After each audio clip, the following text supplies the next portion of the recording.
Assalamualaikum warahmatullahi wabarakatuh. Bismillahirrahmanirrahim. Innal hamdalillah nahmaduhu wa nasta'inuhu wa nastaghfiruh wa na'udzu billahi ta'ala min syururi anfusina wa min sayyiati a'malina. May yahdihillahu fala mudilla lahu wa may yudlil fala hadiyalah. Asyhadu an la ilaha illallah wahdahu la syarika lah wa asyhadu anna Muhammadan abduhu wa rasuluh. Allahumma salli wa sallim ala nabina Muhammad wa ala alihi wa sahbihi wa man da'a bi da'watihi wa jahada bi jihadihi wa tamassaka bi sunnatihi ila yaumiddin. Allahumma anfa'na bima 'allamtana wa 'allimna ma yanfa'una wa zidna ilma. Subhanaka la ilma lana illa ma 'allamtana innaka antal alimul hakim. Allahumma amin. Alhamdulillah, kita bersyukur kepada Allah Subhanahu Wa Taala dengan izin dan rahmatnya dapat kita semua bertemu lagi dalam kelas hadis mingguan pada pagi ini. Setelah agak lama kita tangguhkan dan kita berikan laluan kepada program Madrasah Ramadan.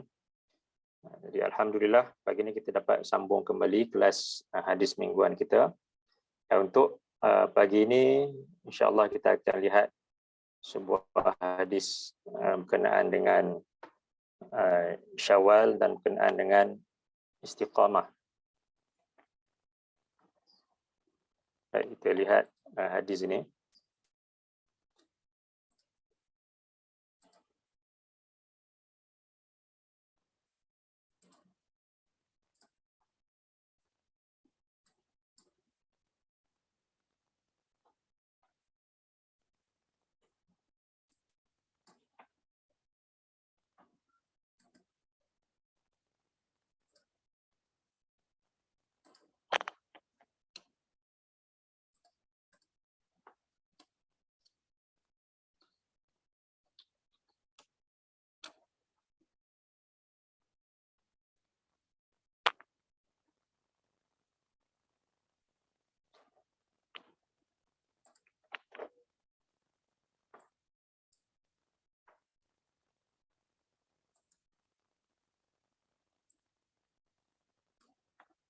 An Abi Ayyub al-Ansari radhiyallahu an annahu haddatsahu anna Rasulullah sallallahu alaihi wasallam qala man shama ramadhana thumma atba'ahu sittan min Syawal kana qasiyamid dahr. Daripada Abu Ayyub al-Ansari radhiyallahu an bahwasanya beliau menceritakan bahawasanya Rasulullah sallallahu alaihi wasallam bersabda kepadanya, man shama ramadhana thumma atba'ahu sittan min Syawal kana kasiyamid dahr. Siapa yang berpuasa pada bulan Ramadan kemudian diikuti 6 hari daripada bulan Syawal, ia seolah-olah seperti berpuasa sepanjang tahun. Hadis daripada Abu Ayyub al-Ansari ini menceritakan berkenaan dengan kelebihan yang besar yang Allah berikan kepada orang-orang yang meneruskan puasa selepas berpuasa pada bulan Ramadan. Puasa yang wajib itu diteruskan dengan puasa sunnah, iaitu 6 hari pada bulan Syawal. Dan ganjaran yang Allah berikan itu amat besar, ia seolah-olah seorang itu telah berpuasa sepanjang tahun. Kerana kalau kita lihat kembali puasa pada bulan Ramadan 30 hari dicampur dengan 6 hari pada bulan Syawal 36 hari, kemudian setiap amalan kebaikan itu Allah akan lipat gandakan, paling minimum adalah 10 kali ganda. Jadi 36 hari dikalikan dengan 10 kali ganda, maka ia menyamai dengan 360 hari, iaitu setahun bagi tahun hijrah ataupun menggunakan kalender Islam itu. Jadi ini ganjaran yang besar yang Allah berikan kepada orang-orang yang istiqamah selepas melakukan puasa Ramadan, kemudian disambung pula dengan puasa sunnah pada bulan Syawal. Hadis ini secara tak langsung Nabi nak ajarkan kepada kita tentang pentingnya istiqamah itu. Dan ibadah itu bukan hanya dilakukan pada bulan Ramadan semata-mata. Jadi kita lihat bila masuknya bulan Ramadan, ramai umat Islam yang bersungguh-sungguh menjadikan bulan Ramadan itu sebagai bulan untuk melakukan ibadah ataupun amalan yang soleh. Tapi kemudian apabila berakhirnya bulan Ramadan dan masuknya bulan Syawal, di sepanjang bulan tu bersungguh-sungguh, sebahagian kalangan kita bersungguh-sungguh untuk beraya sampai tak sempat untuk menunaikan puasa sunnah di bulan Syawal itu. Sedangkan ibadah itu bukan hanya dilakukan pada bulan Ramadan semata-mata. Jadi sebab itu kalau kita perhatikan, ada kata-kata daripada golongan salaf yang terdahulu, mereka menyebutkan bi'sal qaum qaumun la ya'rifuna Allah illa fi Ramadan. Seburuk-buruk kaum adalah kaum yang tidak kenal Allah melainkan hanya ketika bulan Ramadan. Jadi mereka hanya ingat kepada Allah, hanya kenal Allah, hanya melakukan amalan yang soleh, melakukan ibadah hanya ketika bulan Ramadan. Tetapi sebaliknya, selepas Ramadan berakhir, mereka kembali balik menjadi golongan yang jauh daripada Allah, yang tak pedulikan agama, yang tidak melakukan amalan yang soleh. Sedangkan sepatutnya bulan Ramadan itu, ia menjadi suatu madrasah untuk mendidik manusia, supaya timbulnya sifat taqwa dalam diri mereka. Dan kemudian apabila berakhirnya bulan Ramadan, manusia yang dididik dengan dan munculnya sifat taqwa itu dapat untuk melalui bulan-bulan yang lain selepas dia bulan Ramadan itu dengan lebih baik lagi daripada sebelum masuknya bulan Ramadan. Itu yang sepatutnya. Sepatutnya seseorang itu selepas berakhirnya Ramadan, keadaannya lebih baik lagi daripada sebelum bulan Ramadan hari itu. Bukan sama ataupun lagi teruk kalau lebih teruk keadaannya berbanding bulan yang sebelum bulan Ramadan itu. Kerana bulan Ramadan fungsinya itu untuk mendidik manusia supaya munculnya sifat takwa, dan supaya selepas habisnya bulan Ramadan dia akan menjadi manusia yang lebih baik. Dan kalau dia banyak melakukan ibadah ketika bulan Ramadan, dia akan terus istiqamah dengan apa yang dia lakukan. Walaupun mungkin agak kurang jika dibandingkan dengan bulan Ramadan, tetapi yang penting istiqamah dengan amalan tersebut. Kalau bulan Ramadan dia berpuasa, maka bulan selepas itu juga dia akan juga cuba untuk berpuasa sunat.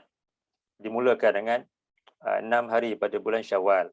Kemudian mungkin diikuti dengan 3 hari puasa pada hari-hari putih itu. Kemudian puasa Isnin dan juga Khamis. Begitu juga dari segi solatnya. Kalau ketika bulan Ramadan, solat itu betul-betul dijaga. Cuba untuk berjemaah dan cuba untuk solat pada awal waktu. Begitu juga bila masuknya bulan Syawal, sepatutnya keadaan itu dikekalkan. Solat itu masih juga diutamakan, dikerjakan secara berjemaah dan juga pada awal waktu. Kemudian kalau ketika bulan Ramadan dulu, tiap-tiap malam kita kerjakan solat tarawih tanpa gagal. Jadi bila masuknya bulan yang lain, bulan Syawal dan seterusnya, jadi sepatutnya solat malam itu juga diteruskan, walaupun mungkin bilangannya berkurangan. Walaupun tak sampai 20 ataupun 8 ke contohnya, tapi paling kurang ada solat 2 rakaat ataupun 3 rakaat pada waktu malam itu. Jadi itu sepatutnya fungsi Ramadan untuk mendidik manusia supaya munculnya sifat takwa, untuk dia bila habisnya bulan Ramadan, dia menghadapi bulan-bulan yang lain dengan keadaan yang lebih baik lagi daripada bulan yang sebelum masuknya bulan Ramadan itu. Jadi sebab itu kalau kita lihat di samping kata-kata yang kita sebutkan tadi, kata-kata golongan salaf tentang seburuk-buruk kaum adalah golongan yang tidak ingat kepada Allah melainkan hanya ketika bulan Ramadan. Dan mereka juga menyebutkan kun rabbaniyan wala takun ramadaniyan. Jadilah kamu semua golongan rabbani, iaitu hamba Allah yang sebenar-benarnya. Wala takun ramadaniyan, dan janganlah kamu ini menjadi golongan ramadani, iaitu hamba kepada bulan Ramadan, iaitu golongan yang hanya ingat kepada Allah, hanya melakukan ibadah hanya ketika bulan Ramadan. Tapi kemudian bila habisnya bulan Ramadan, mereka kembali balik kepada sifat yang lama, melupakan Allah, melupakan amalan ibadah itu. Kerana sepatutnya seorang hamba itu menjadi hamba kepada Allah. Itu yang disebut sebagai golongan Rabbani. Hamba Allah, hamba Tuhan yang sebenar-benarnya. Bukan hamba kepada bulan Ramadan itu.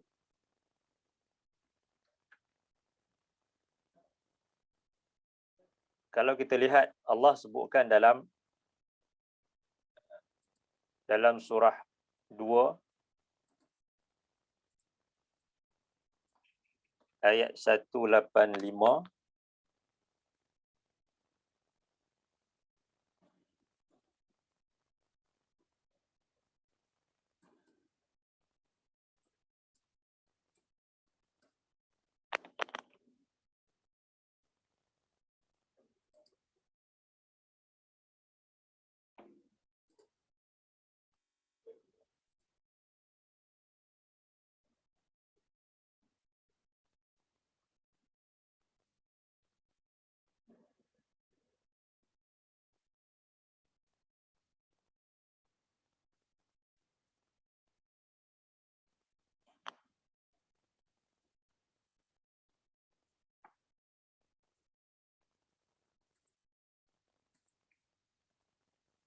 A'udzu billahi minasyaitonir rajim.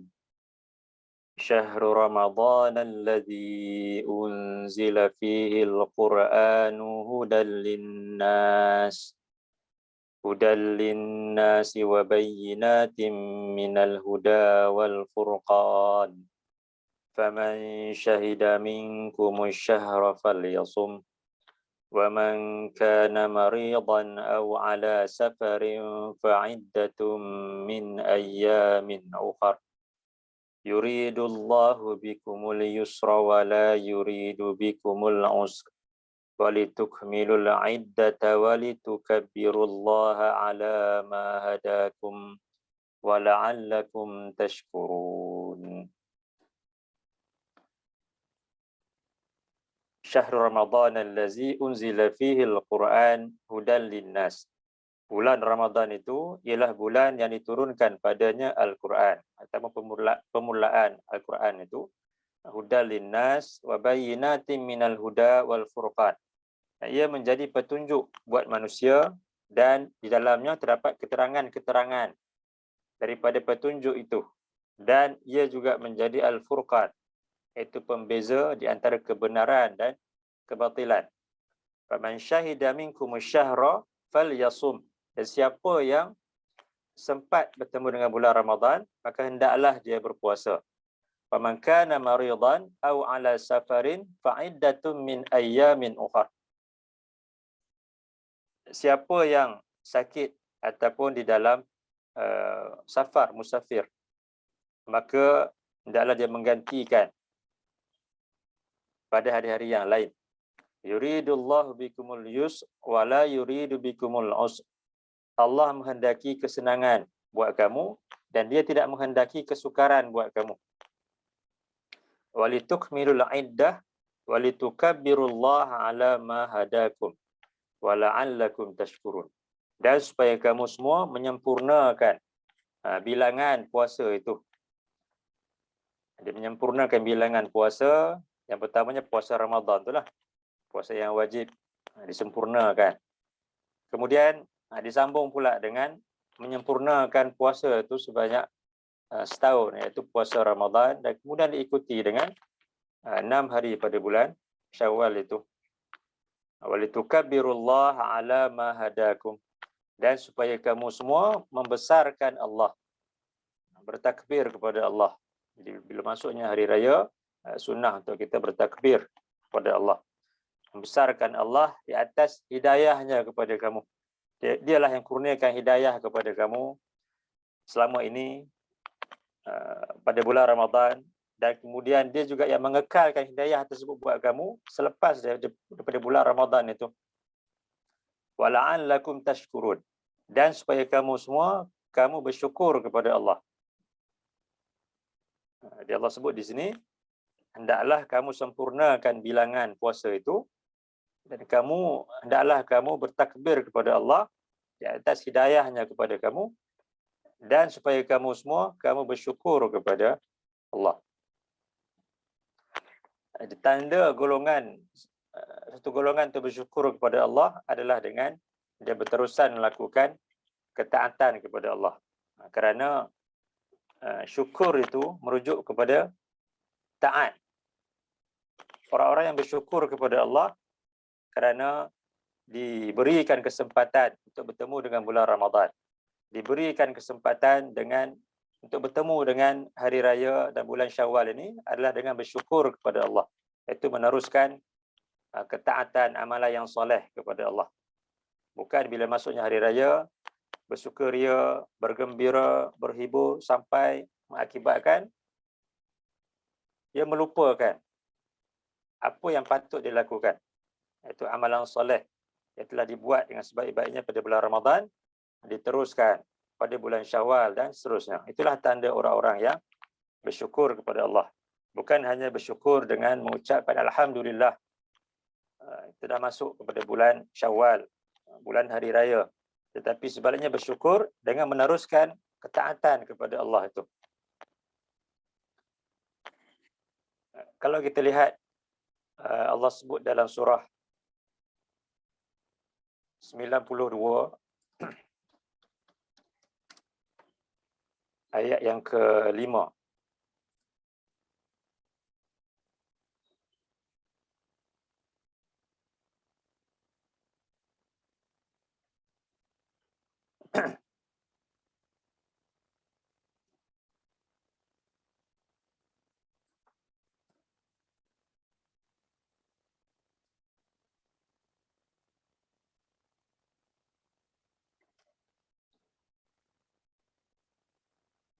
A'udzu billahi minasyaitonir rajim. Inna sa'yakum lasyatta. فأما من أعطى واتقى وصدق بالحسنى فسنيسره لليسرى Inna sa'yakum lasyatta. Sesungguhnya usaha kamu pelbagai keadaannya. Jadi ada orang yang berusaha untuk melakukan amalan yang soleh, dan ada lagi golongan yang tidak berusaha untuk melakukan amalan yang soleh, bahkan berusaha untuk melakukan dosa atau maksiat kepada Allah. Sesungguhnya usaha kamu pelbagai keadaannya. Dan di kalangan golongan yang berusaha melakukan amalan yang soleh itu, ada yang berterusan melakukannya, ada yang istiqamah, dan ada pula yang hanya terhenti pada waktu-waktu yang tertentu. Fa'amma man a'ta wattaqa. Adapun sesiapa yang memberikan, iaitu mengeluarkan hartanya, wattaqa, dan dia bertakwa kepada Allah, wa saddaqa bil husna, dan dia membenarkan dengan al-husna, itu ganjaran yang baik. Tapi boleh juga al-husna ni merujuk kepada pahala dan juga syurga itu. Dia membenarkan dengan al-husna, itu ganjaran daripada Allah, pahala dan juga syurga itu. Fasanuyassiruhu lil yusra. Maka kelak kami akan permudahkan baginya kepada kesenangan.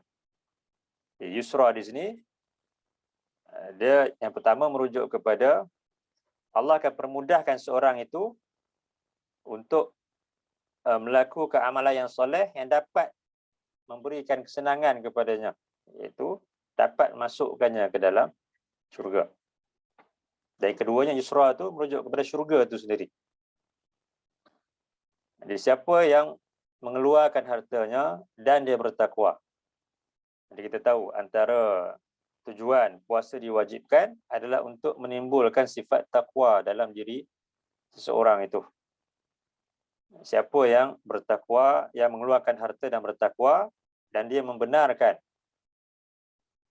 al-husna, iaitu ganjaran yang baik, pahala dan juga syurga itu, fasanuyassiruhu lil yusra, maka kelak Allah akan permudahkan baginya untuk dia melakukan amalan yang soleh yang memudahkannya untuk masuk ke dalam syurga.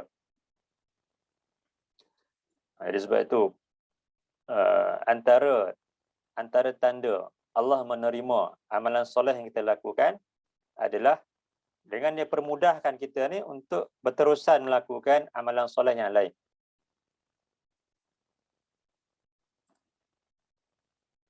Dan sebahagian golongan salaf disebutkan oleh Ibnu Katsir ketika mentafsirkan surah ni, mereka mengatakan min sawabil hasanati al hasanatu ba'daha, dan di antara ganjaran bagi suatu kebaikan itu al hasanatu ba'daha adalah kebaikan yang dilakukan selepasnya.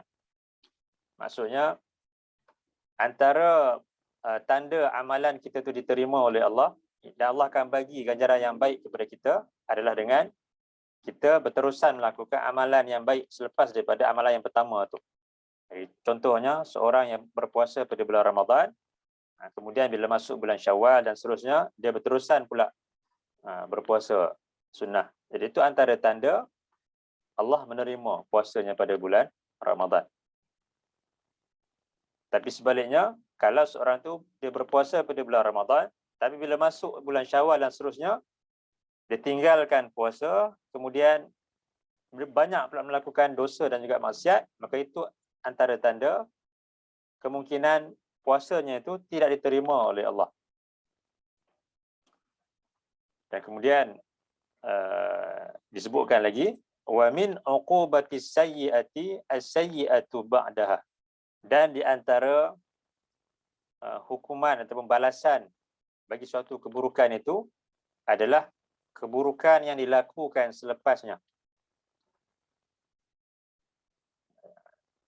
Itu antara maksudnya di sini, suatu keburukan itu jika seseorang tu dia berterusan melakukan suatu dosa, lepas buat dosa ni buat pula dosa yang lain, lepas buat maksiat ni buat pula maksiat yang lain, itu tanda menunjukkan bahawasanya maksiat yang pertama tu memang Allah akan berikan balasan yang buruk kepadanya.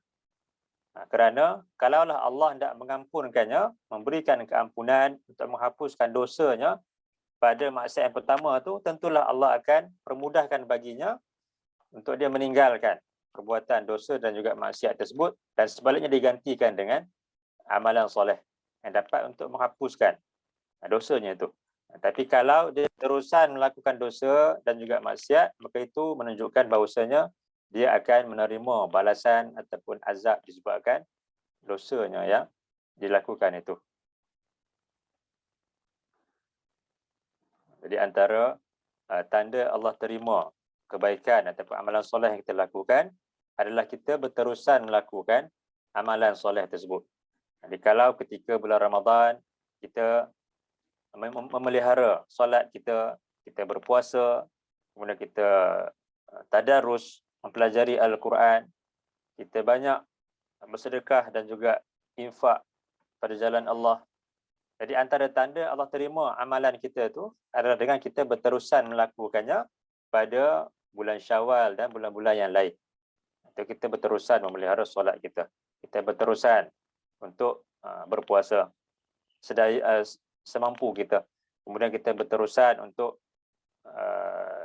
mempelajari Al-Quran itu. Tadarus bukan hanya pada bulan Ramadan, tapi sebaliknya berterusan. Kerana itulah sifat golongan Rabbani. Kemudian kalau kita banyak sedekah ketika bulan Ramadan, jadi begitu juga ketika masuknya bulan Syawal, kita juga berterusan bersedekah dan juga infak fisabilillah itu. Jadi itu antara tanda amalan yang kita lakukan ketika bulan Ramadan diterima oleh Allah. Kalau kita lihat, Allah sebutkan dalam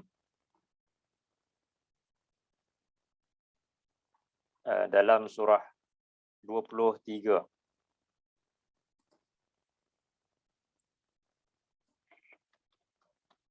ayat 60.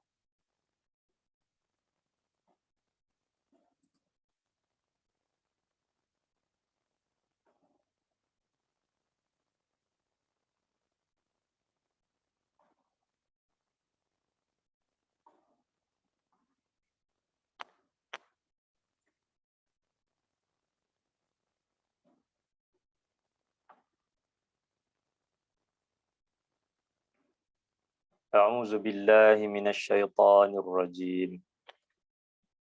Walladzina yu'tuna ma ataw wa qulubuhum wajilah annahum ila rabbihim raji'un. Ulaika yusari'una fil khairati wa hum laha sabiqun. Walladzina yu'tuna ma ataw wa qulubuhum wajilah annahum ila rabbihim raji'un.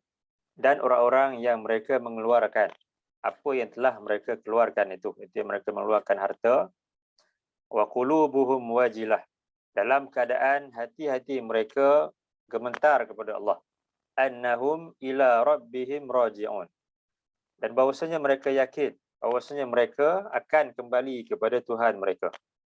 Ulaika yusari'una fil khairat wa hum laha sabiqun.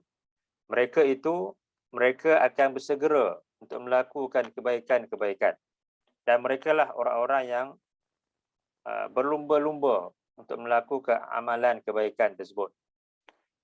Allah sebutkan di sini tentang sifat orang-orang yang benar-benar beriman kepada Allah, iaitu ketika mereka melakukan amalan yang soleh. Antaranya disebutkan di sini, mereka mengeluarkan infak pada jalan Allah, mereka buat amalan soleh tersebut, mereka infak tersebut dalam keadaan hati-hati mereka takutkan Allah.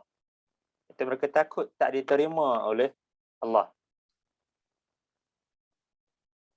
Dan mereka ini golongan yang takut amalan mereka tak diterima ini kerana mereka yakin yang mereka ni akan kembali kepada Allah. Dan disebabkan itu, mereka bersegera untuk melakukan amalan yang soleh. Dan mereka berlumba-lumba untuk melakukan amalan yang soleh. Bukan hanya pada waktu-waktu yang tertentu, bulan-bulan yang tertentu, tetapi sepanjang masa mereka itu.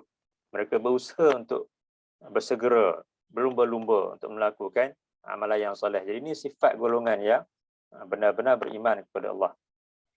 Iaitu bila buat amalan yang soleh, ada perasaan gemetar, perasaan takut, tak diterima di sisi Allah. Kerana mungkin boleh jadi amalan soleh yang dicemari dengan ujub, syirik, riak, sum'ah dan sebagainya, yang akan menyebabkan amalan soleh tersebut menjadi sia-sia di sisi Allah. Jadi orang-orang yang beriman takut segala yang mereka lakukan menjadi debu-debu yang berterbangan di sisi Allah. Menjadi ibarat seperti Allah sebutkan dalam Quran sebagai fata morgana, yang nampak daripada jauh macam ada air, tetapi bila sampai ke tempat tersebut, rupa-rupanya tak ada air pun. Jadi orang-orang yang beriman takut apa yang mereka lakukan tidak diterima di sisi Allah. Jadi sebab itu mereka sentiasa berterusan melakukan amalan soleh tersebut. Bukan seperti sebahagian orang-orang yang mungkin dia dengan penuh yakin merasakan segala amalan yang dilakukan ketika bulan Ramadan telah pun diterima di sisi Allah. Jadi bila masuknya bulan yang lain selepas daripada itu, jadi dia bebas untuk beraya dengan bersungguh-sungguh, bahkan berhibur dan sebagainya, sampai melakukan dosa dan juga maksiat kepada Allah. Jadi itu bukan sifat orang-orang yang benar-benar beriman kepada Allah. Jadi sebab itu bila turunnya ayat ini, Aisyah bertanya kepada Nabi sallallahu alaihi wasallam dalam sebuah hadis, kalau kita lihat,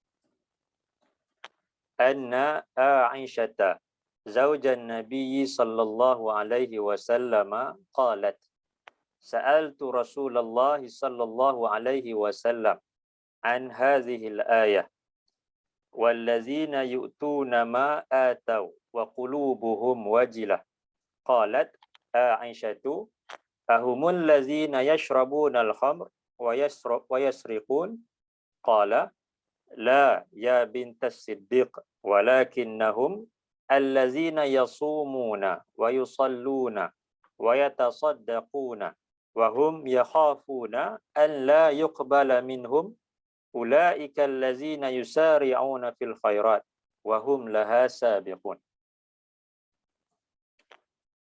Bahwasanya Aisyah, iaitu isteri Nabi sallallahu alaihi wasallam, berkata, aku bertanya Rasulullah sallallahu alaihi wasallam berkenaan dengan ayat ini, iaitu ayat tadi surah 23 ayat 60 tadi, wallazina yu'tuna ma atau wa qulubuhum wajilah. Orang-orang yang mereka memberikan harta yang telah mereka keluarkan itu dalam keadaan hati-hati mereka gemetar. Dia kata Aisyah, ahumul lazina yashrabuna al-khamr wa yasriqun. Jadi Aisyah berasa pelik bila dalam ayat tersebut mengatakan mereka ni golongan yang buat amalan soleh tapi disertai dengan sifat gemetar. Aisyah berasa pelik dengan keadaan tersebut dan beliau bertanya kepada Nabi, apakah mereka ini golongan yang meminum khamar dan juga mereka mencuri? Adakah perasaan takut mereka itu disebabkan mereka ni buat dosa yang besar?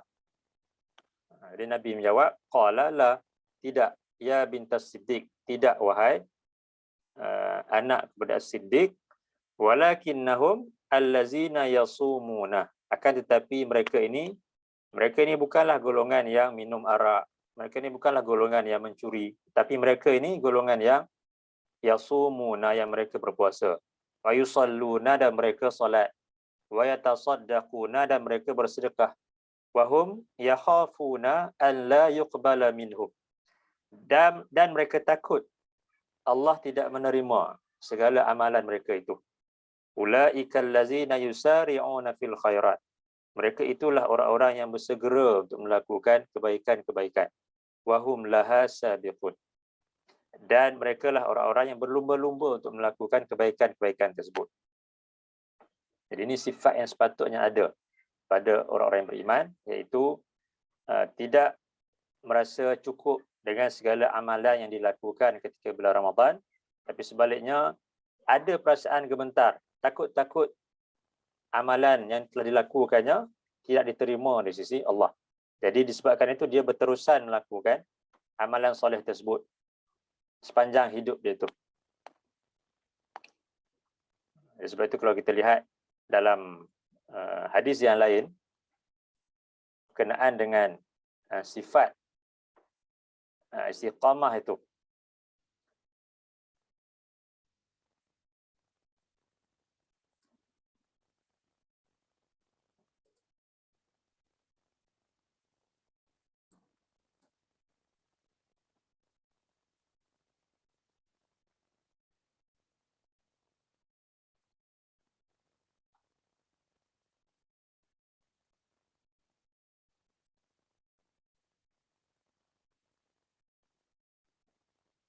an Abi Amr waqil Abi Amrah Sufyan bin Abdullah radhiyallahu an qala qultu ya Rasulullah qul li fil Islam qawlan la as'alu anhu ahadan ghairak qala qul amantu billah thumma istaqim.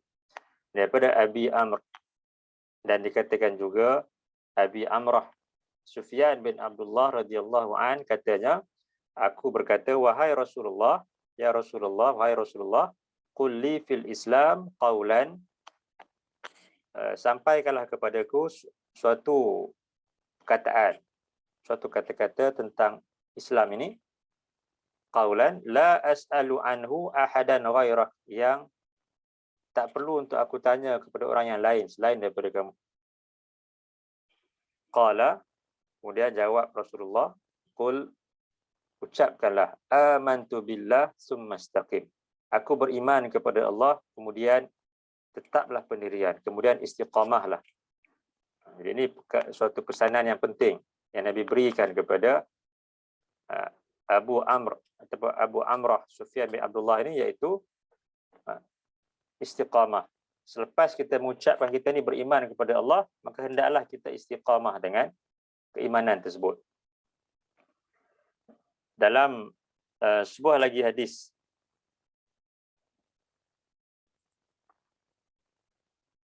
ada sedikit tambahan pada lafaz hadis ini.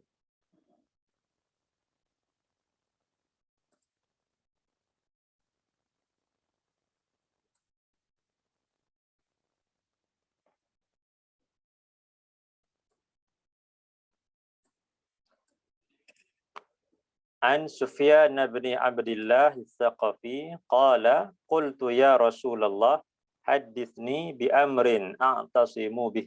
Qala qul rabbiyallah thumma istaqim. Qultu ya Rasulullah ma ahwafu ma takhafu alayya, fa akhadha bi lisani nafsihi thumma qala hadza. Daripada Sufyan bin Abdullah Al-Thaqafi, katanya, aku berkata, wahai Rasulullah, sampaikanlah kepadaku suatu perkara yang aku dapat berpegang teguh kepadanya. Qul, qala qul rabbiyallah thumma istaqim. Kemudian jawab baginda, ucapkanlah Tuhanku adalah Allah, kemudian tetaplah pendirian, kemudian istiqamahlah. Qultu ya Rasulullah ma akhwafu ma takhafu. Aku berkata, wahai Rasulullah, apakah perkara yang paling engkau takuti ke atasku? Fa akhadha bi lisani nafsihi thumma qala hadza. Kemudian Nabi memegang lidah baginda dan kemudian baginda mengatakan ini, iaitu memelihara lidah itu. Di dalam hadis ni yang agak lebih panjang daripada hadis yang tadi, di samping istiqamah, mengucapkanlah Allah adalah Tuhanku ataupun aku beriman kepada Allah, kemudian istiqamah, disebutkan pula berkenaan dengan memelihara lidah itu. Di antara perkara yang banyak ditinggalkan adalah memelihara lidah. Ketika masuk bulan Ramadan, masing-masing tahu. Jadi bulan Ramadan, kalau mengumpat tu mungkin boleh membatalkan pahala puasa tu. Itu ramai orang tahu. Dan ramai berusaha bersungguh-sungguh untuk mengurangkan daripada mengumpat ataupun mengatakan yang buruk tentang orang yang lain. Walaupun mungkin tidak mengumpat tu tak membatalkan puasa, tetapi berkemungkinan membatalkan pahala puasa tu. Sebab tu Nabi sebutkan berapa ramai golongan yang berpuasa tetapi tidak mendapat apa-apa melainkan lapar dan juga dahaga semata-mata. Jadi di samping istiqamah, Nabi juga berikan nasihat kepada Sufyan ini supaya memelihara lidah itu. Jadi begitu juga kita selepas habisnya bulan Ramadan ni, antara perkara yang perlu kita perhatikan adalah kita kurangkan bercakap berkenaan dengan keburukan orang-orang yang lain. Bahkan sepatutnya kita ni muhasabah diri kita. Jadi antara perkara yang membolehkan kita ni istiqamah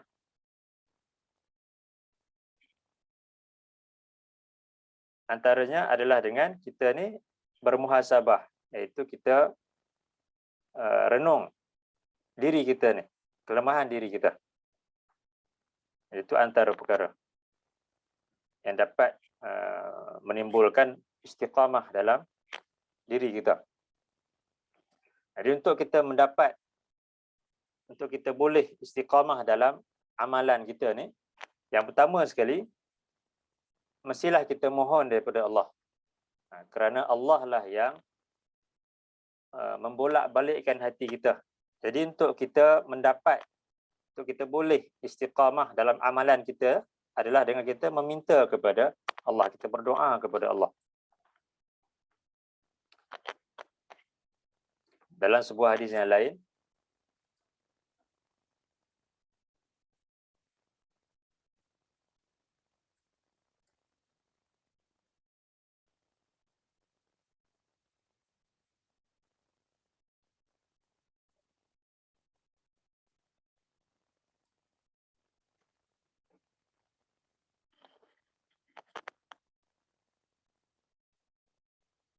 qultu li ummi Salamah ya ummal mu'minin ma kana aktsaru du'ai Rasulillah sallallahu alaihi wasallam idza kana indaki qalat kana aktsaru du'aihi ya muqallibal qulub tsabbit qalbi ala dinik qalat qultu ya Rasulullah ma la aktsari du'aika ya muqallibal qulub tsabbit qalbi ala dinik qala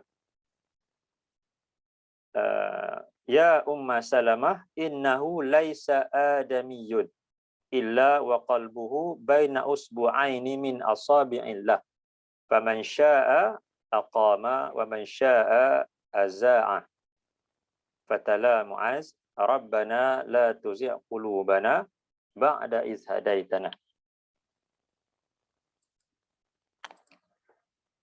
Dikata Syahar bin Hausyab, aku bertanya kepada Ummu Salamah, iaitu salah seorang daripada isteri Nabi SAW, wahai Ummul Mukminin, maka na aktsaru du'a'i Rasulullah SAW idza kana indak, apakah doa yang paling banyak diucapkan oleh Rasulullah SAW apabila baginda berada bersama denganmu?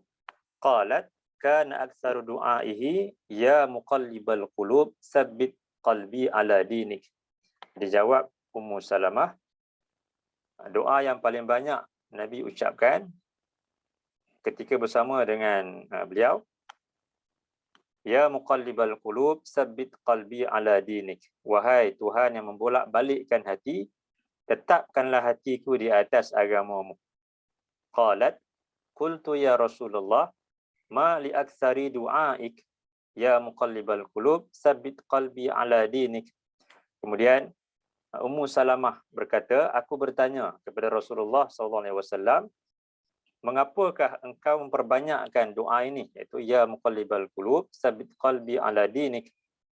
Qala, kemudian jawab baginda, ya Ummu Salamah, wahai Ummu Salamah, innahu laisa adamiyyun illa wa qalbuhu baina usbu'aini min asabi'illah.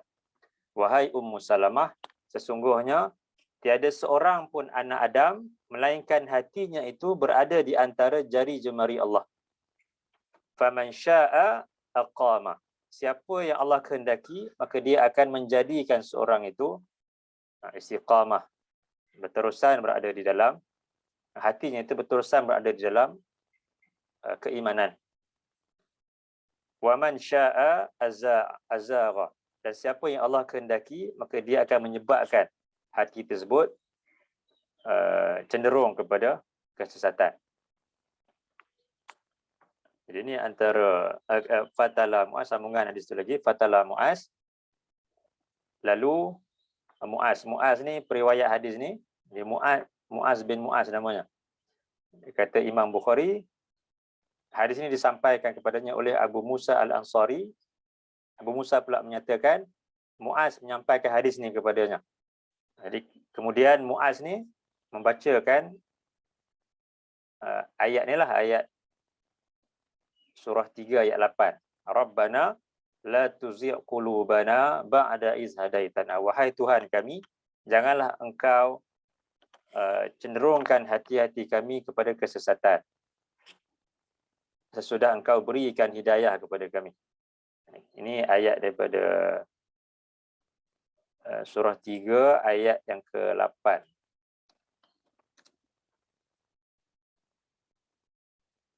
Ini ayat yang lengkap. Rabbana la tuzigh qulubana ba'da idh hadaitana wa hab lana min ladunka rahmah innaka antal wahhab.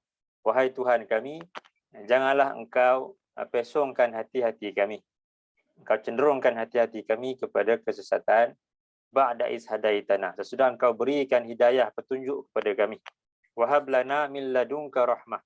Dan kurniakanlah kepada kami rahmat dari sisimu. Innaka antal wahhab. Sesungguhnya engkaulah Tuhan yang melimpah-limpah pemberiannya. Jadi untuk mendapatkan istiqamah itu, yang pertama sekali kita mestilah memohon kepada Allah. Kerana disebutkan tadi dalam hadis daripada Ummu Salamah tu, Nabi sebutkan bahawasanya tiada seorang pun manusia, anak Adam itu, melainkan hatinya berada di antara jari jemari Allah, yang bila-bila masa Allah boleh mengubah hatinya itu. Beriman ke, kemudian menjadi golongan yang engkar, ataupun golongan yang engkar kemudian menjadi orang-orang yang beriman. Jadi itu semua di bawah kekuasaan Allah. Jadi sebab itu kita perlu untuk sentiasa memohon kepada Allah. Doa yang dibaca Nabi ni, ya muqallibal qulub sabbit qalbi ala dinik. Ataupun doa yang dibaca oleh Muaz yang disebutkan dalam surah 3 ayat 8 tu, Rabbana la tuzigh qulubana ba'da idh hadaitana wa hab lana min ladunka rahmah innaka antal wahhab. Ya, mudah-mudahan dengan kita perbanyakkan doa ni, Allah memberikan bantuan kepada kita untuk kita tetap kekal istiqamah dalam amalan soleh yang kita lakukan. Kemudian selepas kita berdoa kepada Allah, kita juga perlu berusaha untuk mengekalkan amalan tersebut. Kalau berdoa saja tapi kita tak ada usaha untuk kekalkan amalan tersebut, jadi bagaimana Allah nak berikan istiqamah tu kepada kita? Selepas kita berdoa kepada Allah, jadi kita berusaha latih diri kita untuk selepas habisnya Ramadan ni, kita latih diri kita untuk kita berterusan pelihara amalan solat kita yang lain. Solat, kita berusaha untuk berpuasa sunnah, kita berusaha untuk berterusan mempelajari Quran itu, kita berusaha untuk berterusan sedekah. Jadi bila kita berdoa kepada Allah dan kita sendiri ada usaha, maka mudah-mudahan Allah akan permudahkan untuk kita kekal istiqamah dalam amalan kita. Dalam sebuah hadis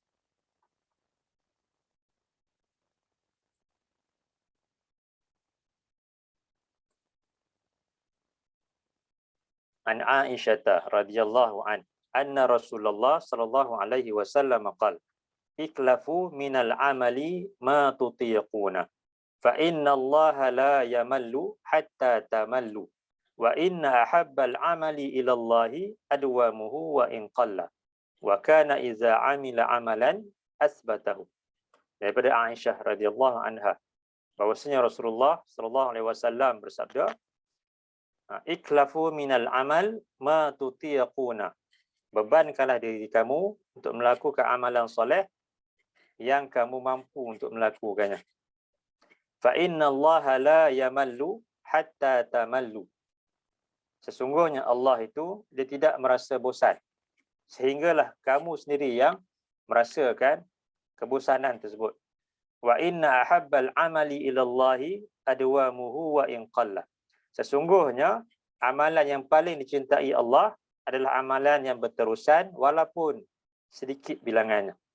Wa kana iza amila amalan asbatahu.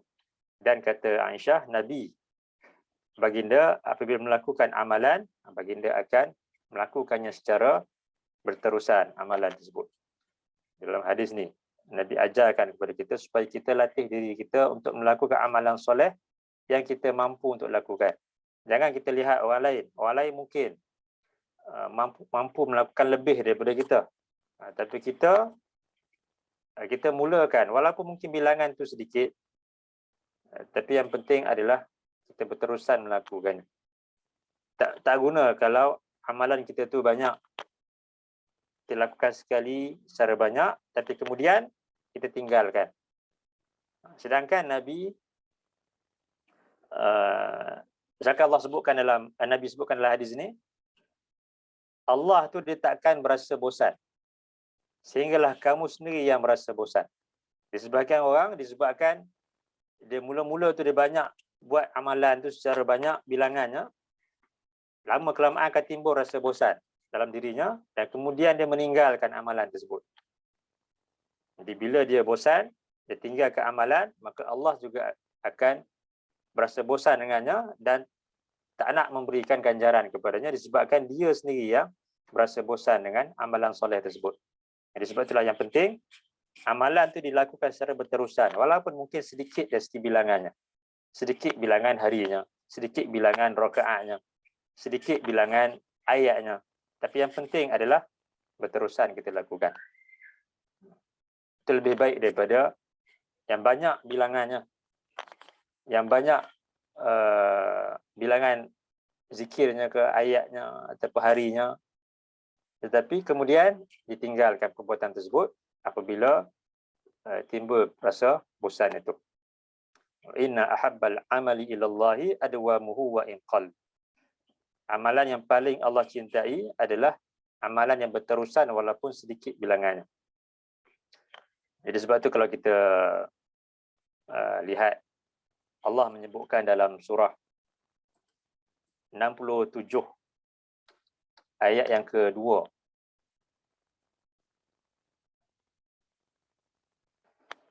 Dalam surah Al-Mulk ini Allah sebutkan, Allazi khalaqal mauta wal haya liyabluwakum ayyukum ahsanu amala wa huwal azizul ghafur.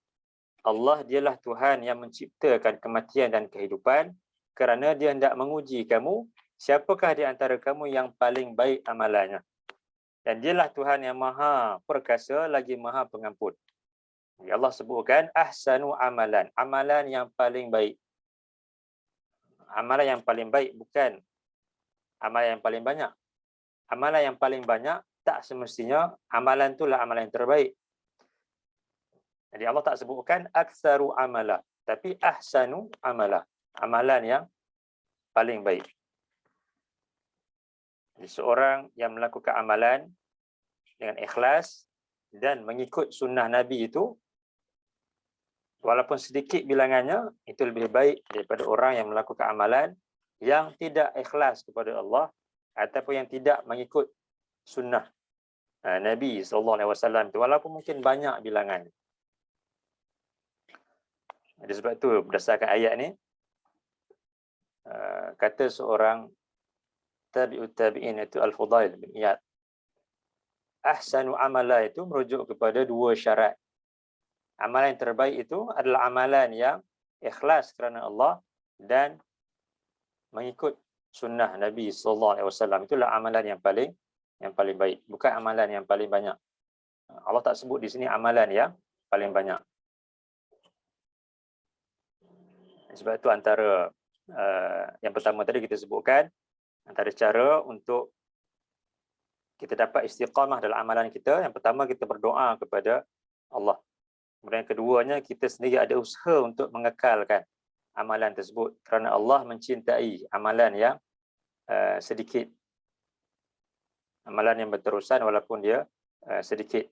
Kemudian ketiganya, antara cara untuk kita dapat istiqamah dalam amalan tersebut adalah kita lakukan amalan dengan ikhlas kerana Allah dan juga mengikut sunnah Rasulullah itu. Kerana amalan yang tidak ikhlas, maka ia akan menjadi bermusim. Kerana amalan tersebut dilakukan mungkin ketika melihat orang lain lakukan, ketika melihat ada orang yang melihat apa yang dilakukan itu, jadi nakkan pujian ataupun perhatian daripada orang yang lain. Jadi ini amalan tersebut tak akan menjadi amalan yang berkekalan. Kerana amalan yang berkekalan itu mestilah yang paling penting adalah ikhlas dan kemudian mengikut sunnah Nabi itu. Jadi untuk istiqamah Di samping ada usaha untuk kita kekalkan amalan tersebut, amalan tersebut mestilah ikhlas kerana Allah. Kerana seseorang yang melakukan amalan nakkan pujian contohnya, dia akan buat amalan tersebut ketika dia melihat ada orang. Ketika dia melihat ada orang yang melihat amalannya itu, disebabkan dia nakkan perhatian atau pujian daripada orang tersebut. Tetapi bila orang tersebut tak ada, ketika dia berseorangan, dia akan meninggalkan amalan tersebut. Tapi sebaliknya, bagi golongan yang ikhlas melakukan amalan kerana Allah, walaupun tak ada orang yang melihat apa yang dia lakukan, dia tetap akan melakukannya. Kerana dia buat amalan tersebut semata-mata kerana Allah, kerana mengharapkan ganjaran daripada Allah, bukan mengharapkan ganjaran atau perhatian daripada manusia. Jadi itu yang ketiga. Untuk kita dapat istiqamah adalah dengan kita melakukan amalan dengan penuh keikhlasan kepada Allah dan diikuti dengan mengikuti sunnah Rasulullah itu. Itu perkara yang ketiga. Kemudian seterusnya yang keempat adalah hendaklah kita ni selalu muhasabah diri kita. Kita perhati apakah kekurangan diri kita. Nabi sebutkan dalam sebuah lagi hadis,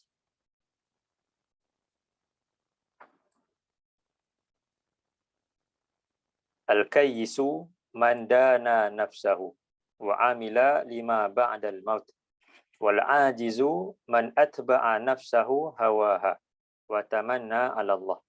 Al-kayyisu, orang yang bijaksana itu, man dana nafsahu, adalah orang yang sentiasa menghitung dirinya, sentiasa muhasabah dirinya, perhatikan kelemahan dirinya. Wa amila lima ba'dal maut, dan yang melakukan amalan untuk kehidupan selepas kematiannya.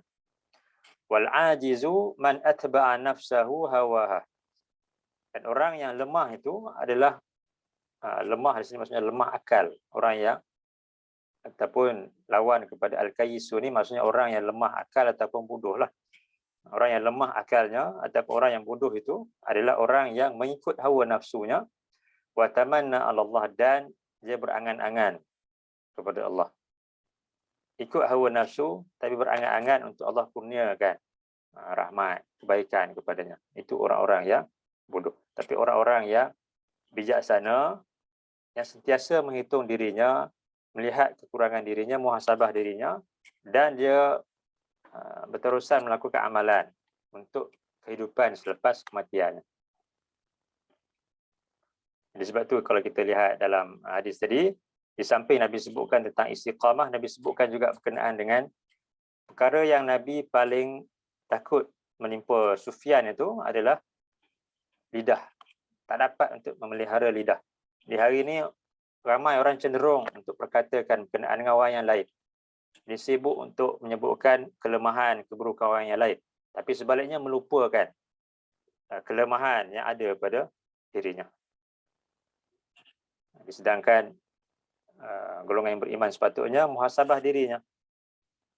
Kemudian dalam masa yang sama, dia menyampaikan ayat-ayat Allah kepada orang-orang yang lain, supaya mereka juga mendapat kebaikan daripada ayat-ayat Allah itu. Jadi sebab itu kalau kita lihat, Allah sebutkan dalam surah 66 ayat yang ke-6, ya ayyuhallazina amanu qu anfusakum wa ahlikum nara. Wahai orang-orang yang beriman, peliharalah diri kamu dan ahli keluarga kamu daripada api neraka. Perintah Allah itu supaya kita pelihara diri kita dulu. Kita lihat kelemahan diri kita, muhasabah diri kita.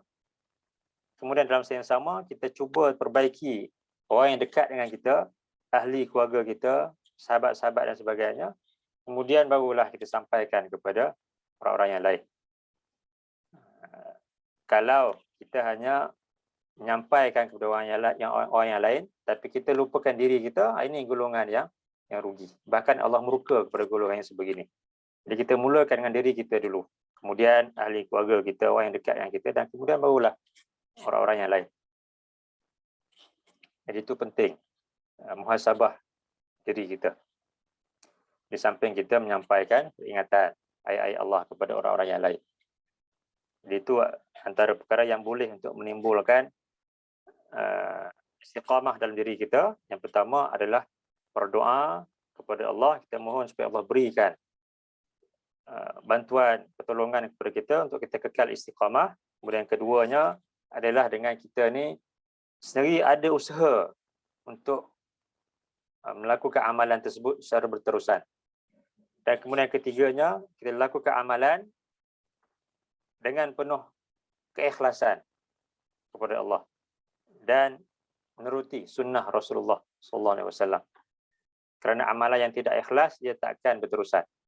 Kemudian yang keempatnya adalah dengan kita ni sentiasa muhasabah diri kita, di samping kita menyampaikan peringatan kepada orang-orang yang lain. Baik. Jadi untuk pagi ini setakat ini dulu. Mudah-mudahan dapat kita ambil manfaat daripada hadis-hadis ni, daripada ayat-ayat Allah tadi. Dan insya-Allah kita akan sambung dalam kelas akan datang. Jadi sebelum kita akhiri, ada apa-apa ke?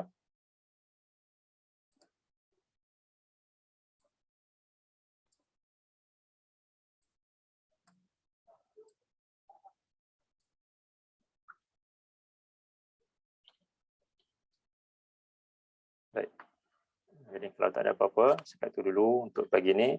Mudah-mudahan dapat kita ambil sikit sebanyak manfaat daripada peringatan tadi, khususnya untuk diri kita sendiri.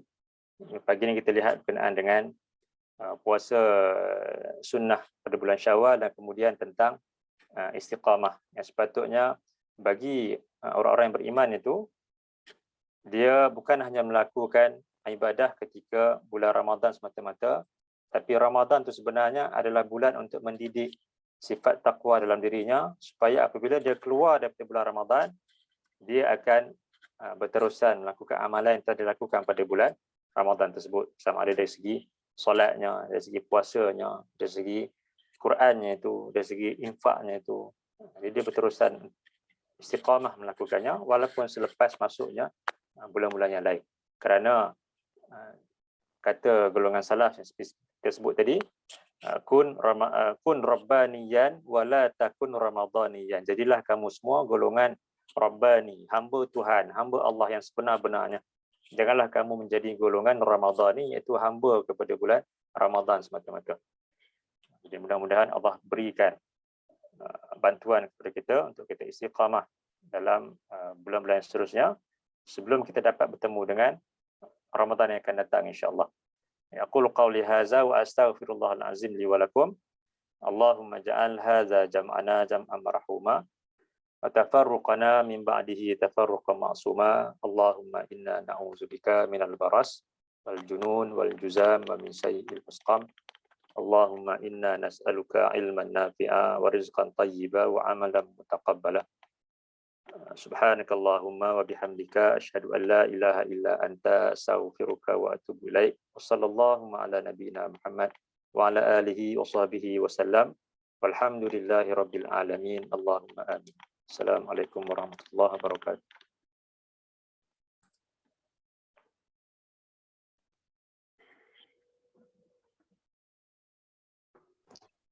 Jazakallah khairan Ustaz. Ya.